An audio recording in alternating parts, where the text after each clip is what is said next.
Rahul G Nair തിരക്കഥ എഴുതി സംവിധാനം ചെയ്ത 2017 പുറത്തിറങ്ങിയ ചിത്രമാണ് ഒറ്റമുറി വെളിച്ചം. വിവാഹശേഷം സുധ എന്ന ഒരു പാവം പെൺകുട്ടി ഭർത്താവിൽ നിന്നും നേരിടുന്ന ക്രൂരതകൾ നിറഞ്ഞതാണ് ഈ ഒരു മൂവി. സിനിമയുടെ തുടക്കത്തിൽ സുധയെ ചന്ദ്രൻ വിവാഹം ചെയ്ത് കൊണ്ടുവരുന്നതാണ് കാണിക്കുന്നത്. അവർ തമ്മിൽ നല്ല പ്രായ വ്യത്യാസമുണ്ട്. വഴിയിൽ വെച്ച് അവർ വന്നുകൊണ്ടിരുന്ന ജീപ്പ് കേടായി. ചന്ദ്രൻ അത് നന്നാക്കുകയാണ്. ജീപ്പ് ശരിയാക്കിയ ശേഷം ചന്ദ്രൻ കയ്യിൽ പറ്റിയ കരിയും മോയലും അയാളുടെ ആ കല്യാണ ഡ്രസ്സിൽ തന്നെ തേച്ചു. ആദ്യ ദിവസമായിട്ട് പോലും ചന്ദ്രൻ ഒരു പരുക്കനായിട്ടാണ് സുധയോട് പെരുമാറുന്നത്. ചന്ദ്രന്റെ വീട് ഒരു മലയോര പ്രദേശത്താണ്. ചന്ദ്രന്റെ വീടാണെങ്കിൽ ഒരടച്ചുറപ്പുള്ള ഒരു മുറി പോലും ഇല്ലാത്ത ഒരു വീടാണ്. കല്യാണം കഴിഞ്ഞ അന്ന് രാത്രി തന്നെ ചന്ദ്രൻ കൂട്ടുകാരുമൊത്ത് വെള്ളമടിച്ചിരിക്കുകയാണ്. സുധ ചന്ദ്രനെയും കാത്ത് റൂമിൽ തനിച്ചിരിക്കുന്നു. ആ റൂമിലുള്ള ജനവാതിലാണെങ്കിൽ അടയ്ക്കാൻ പോലും പറ്റാതെ തുറന്നു കിടക്കുകയാണ്. സുധ ഡോർ അടയ്ക്കാൻ ശ്രമിച്ചെങ്കിലും അത് അടയ്ക്കാൻ പറ്റിയില്ല. പിന്നെ റൂമിൽ ചന്ദ്രന്റെ കണ്ടുപിടുത്തം പോലെ ഒരു ലൈറ്റ് ഉണ്ട്. അതെപ്പോഴും പ്രകാശിച്ചുകൊണ്ടേയിരിക്കും. അങ്ങനെ ചന്ദ്രൻ കുടിച്ചുകൊണ്ട് അന്ന് രാത്രി വളരെ വൈകിയാണ് വീട്ടിലേക്ക് വരുന്നത്. ചന്ദ്രന്റെയും സുധയുടെയും റൂമിന്റെ അടുത്തായി പായ വിരിച്ചാണ് ചന്ദ്രന്റെ അമ്മയും അനുജനും കിടക്കുന്നത്. ഇവരുടെ റൂമിലാണെങ്കിൽ ഒരു കട്ടിയില്ലാത്ത സാരിത്തോടി കർട്ടനാക്കി വെച്ചിട്ടുണ്ടെന്നല്ലാതെ അടച്ചുറപ്പുള്ള ഒരു ഡോറ് പോലും ഇല്ല. ചന്ദ്രൻ റൂമിലേക്ക് വന്ന് പ്രത്യേകിച്ച് ഒന്നും മിണ്ടാൻ പോലും നിൽക്കാതെ സുധയെ കെട്ടിപ്പിടിച്ചു. എന്നാൽ ജനൽ തുറന്നു കിടക്കുന്നതും റൂമിൽ ഒരു കതക് പോലും ഇല്ലാത്തതും ആ വെളിച്ചവും സുധയെ വല്ലാതാക്കി. ആദ്യ ദിവസം തന്നെ തന്നോട് താല്പര്യക്കുറവ് കാണിച്ചതിൽ സുധയോട് ചന്ദ്രൻ ദേഷ്യം കൂടി. അയാൾ അവളോട് ദേഷ്യപ്പെട്ട ശേഷം കിടന്നുറങ്ങി. റൂമിലെ ആ വെളിച്ചം കാരണം അവൾക്ക് നന്നായി ഉറങ്ങാൻ പറ്റിയില്ല. പിറ്റേ ദിവസം രാവിലെ ഉറക്കമെഴുന്നേറ്റ് സുധ പുറത്തിറങ്ങി അവിടെയെല്ലാം ആസ്വദിച്ച് കണ്ടു. എന്നാൽ അവർ കൃഷി ചെയ്തിരുന്ന മരച്ചീനിയും മറ്റും പന്നികൾ ഇളക്കി മറിച്ചിരുന്നു. സുധയ്ക്ക് അതൊക്കെ ആദ്യ കാഴ്ചയായിരുന്നു. അടുത്ത ദിവസം രാത്രിയും ചന്ദ്രൻ സുധയോട് അടുക്കാൻ ശ്രമിച്ചെങ്കിലും ആ ലൈറ്റും തുറന്ന ജനവാതിലും സുധയെ വീണ്ടും അസ്വസ്ഥയാക്കി. ഇത് കണ്ട് ദേഷ്യത്തോടെ ചന്ദ്രൻ അവിടെ നിന്നു പോകും. ചന്ദ്രൻ സ്നേഹത്തോടെ ഒന്ന് നോക്കുക പോലും ചെയ്യുന്നുണ്ടായിരുന്നില്ല. സുധയോട് മാത്രമല്ല ചന്ദ്രന്റെ അമ്മയോടും പ്രത്യേകിച്ച് ഒരു സ്നേഹം പോലും ചന്ദ്രൻ ഉണ്ടായിരുന്നില്ല. രാത്രി ചന്ദ്രൻ ഫുഡ് കഴിച്ചോണ്ടിരുന്നപ്പോൾ സുധ അയാളോട് റൂമിലെ ലൈറ്റിന് ഒരു സ്വിച്ച് വെച്ചൂടെ എന്ന് ചോദിച്ചു. അത് കേട്ട അയാൾ അത് എന്റെ കണ്ടുപിടുത്തമാണ്, നീ അതിലൊന്നും തൊട്ടു പോകരുതെന്ന് ദേഷ്യപ്പെട്ട് പറഞ്ഞു. എന്നാൽ സുധ തമാശയ്ക്ക് ഈ വെളിച്ചമൊക്കെ നമ്മുടെ ഉത്സവത്തിന് കാണാൻ പറ്റുമെന്ന് പറഞ്ഞതേ ഓർമ്മയുള്ളൂ. അയാൾ മുൻപിലിരുന്ന പാത്രമൊക്കെ ചവിട്ടി തെറിപ്പിച്ച് അവളോട് ദേഷ്യപ്പെട്ടു പോയി. അടുത്ത ദിവസം ചന്ദ്രന് ഊണുമായി പോയ സുധ മലഞ്ചെരുവിലെ പുഴയും മറ്റും ആസ്വദിച്ച് ആഹാരവുമായി എത്തി. എന്നാൽ ചന്ദ്രൻ സുധ ആഹാരവുമായി ചെന്നത് ഒട്ടും തന്നെ ഇഷ്ടമായില്ല. അയാൾ അവളോട് അതിനും ദേഷ്യപ്പെട്ടു. ചന്ദ്രന്റെ കൂട്ടുകാരൻ ചന്ദ്രനോട് അവൾ നിന്റെ ഭാര്യയല്ലേ, അവളോട് കുറച്ച് സ്നേഹത്തിൽ പെരുമാറണമെന്ന് പറഞ്ഞു. ചന്ദ്രൻ അതൊന്നും മൈൻഡ് പോലും ചെയ്തില്ല. ചന്ദ്രന്റെ അനിയനും ചന്ദ്രനെ പോലെ തന്നെ ഒരു മോരടൻ തന്നെയായിരുന്നു. ഒറ്റമുറി മാത്രമുള്ള ആ വീട്ടിൽ കുളി കഴിഞ്ഞ് വസ്ത്രം മാറുന്ന സുധയുടെ നിഴൽ റൂമിന്റെ പുറത്തുള്ള തുണിയിൽ ചന്ദ്രന്റെ അനിയൻ നോക്കിക്കൊണ്ടിരുന്നു.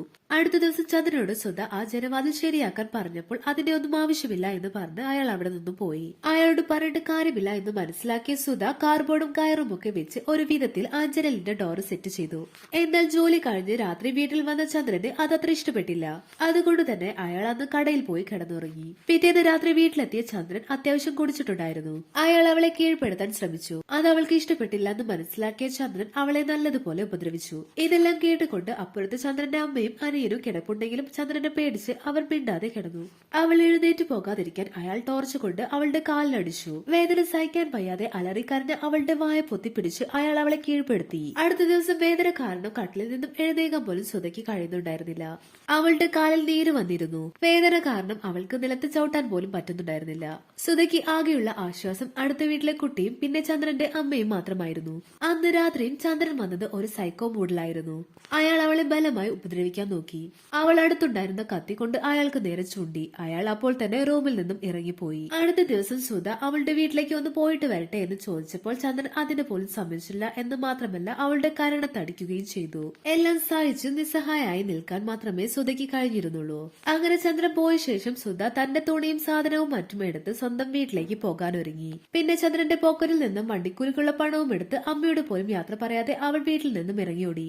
ഉള്ള കാടും മലകളും കയറി ഓടിക്കരിച്ച് പകുതിയായപ്പോഴേക്കും അവൾ ചന്ദ്രന്റെ മുന്നിൽപ്പെട്ടു. അയാൾ അവിടെ കിടന്ന കമ്പെടുത്ത് സുധയെ തലങ്ങും വിലങ്ങും അടിച്ച് വലിച്ചു കൊണ്ടുപോയി. വേദന കാരണം എഴുന്നേക്കാൻ പോലും കഴിയാതെ കിടന്ന സുധയ്ക്ക് ചന്ദ്രന്റെ അമ്മ ചൂടുവെള്ളം വെച്ച് ശരീരമൊക്കെ പിടിച്ചു കൊടുത്തു. അത് അവളുടെ വേദനയ്ക്ക് കുറച്ച് ആശ്വാസമായിരുന്നു. അതിനുശേഷം അമ്മ സുധയോട് പറഞ്ഞു ചന്ദ്രന്റെ അതേ സ്വഭാവമായിരുന്നു അവന്റെ അച്ഛനും. അയാളും ഒരുപാട് ഉപദ്രവിക്കുമായിരുന്നു. അവളുടെ അമ്മ അവനെ വെറുക്കരുതെന്നും നീ ഒരു പെണ്ണല്ലേ, കഴിവതും അവനെ ചുണ്ടി പിടിപ്പിക്കാതെ നോക്കണമെന്ന് പറഞ്ഞു. അന്ന് രാത്രിയും കുടിച്ചിട്ട് വന്ന ചന്ദ്രൻ അവളെ ക്രൂരമായി ഉപദ്രവിച്ചു. അത് അയാൾക്ക് ഒരു ഹരമായി മാറി. ഒരു ദിവസം സുധയും അമ്മയും കൂടെ പുറത്തു നിന്നപ്പോൾ മണ്ണിൽ തേളുകൾ ഓടുന്നത് കണ്ടു. മഴ കഴിയുമ്പോൾ ഇറങ്ങുന്നതാണെന്നും വിഷമുള്ള ഇനമാണ്, അത് കടിക്കാതെ സൂക്ഷിക്കണമെന്ന് അമ്മ അവളോട് പറഞ്ഞു. അത് കേട്ട് സുധയ്ക്ക് പ്രത്യേകിച്ച് പേടിയൊന്നും തോന്നിയില്ല. കാരണം അതിനേക്കാൾ വേദന അവൾ അനുഭവിച്ചത് കൊണ്ട് അയാളോട് പക മാത്രമായിരുന്നു അവളുടെ മനസ്സിൽ. അന്ന് രാത്രി ഇലക്ട്രിക് വർക്ക് ചെയ്തുകൊണ്ടിരുന്ന ചന്ദ്രന്റെ അടുത്തേക്ക് ആരും കാണാതെ സുധ പിടിച്ചു വെച്ചിരുന്ന തേളിനെ തുറന്നുവിട്ടു. അത് ചന്ദ്രന്റെ ദേഹത്ത് ഇഴഞ്ഞു കയറി. ഇതെല്ലാം നോക്കിക്കൊണ്ട് സുധ കട്ടിലിൽ കിടക്കുന്നുണ്ടായിരുന്നു.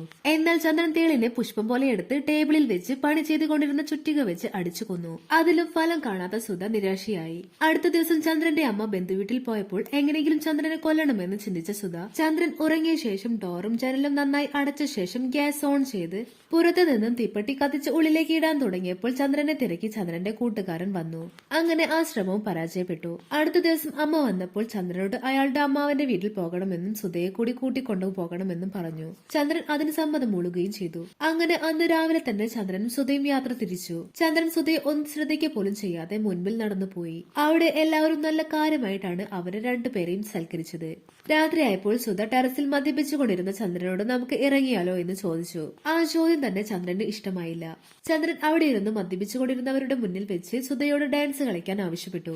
അത് കേട്ട് ഡാൻസ് ചെയ്യാതെ നിന്ന സുധയെ ചന്ദ്രൻ വഴക്ക് പറഞ്ഞു. ഇതെല്ലാം കണ്ടുകൊണ്ടിരുന്നവർ അവനെ വഴക്ക് പറഞ്ഞെങ്കിലും അതൊന്നും മൈൻഡ് ചെയ്യാതെ സുധയെ നിർബന്ധിച്ച് അവൻ ഡാൻസ് കളിപ്പിച്ചു. തിരികെ നാട്ടിലെത്തിയപ്പോൾ വളരെ വൈകിയിരുന്നു. പോരാത്തതിന് നല്ല മഴയും. മലയിടുക്കുകളിലെ വെള്ളത്തിലൂടെയൊക്കെ നടന്നു വരാൻ സുധ വളരെ കഷ്ടപ്പെട്ടു. ആ സമയം ചന്ദ്രൻ കാൽ വഴുതി അയാൾ വെള്ളപ്പാച്ചിലിൽ വീണു. സുധ സഹായിക്കാൻ കൈ നീട്ടിയെങ്കിലും അയാൾ അത് കൂട്ടാക്കിയില്ല.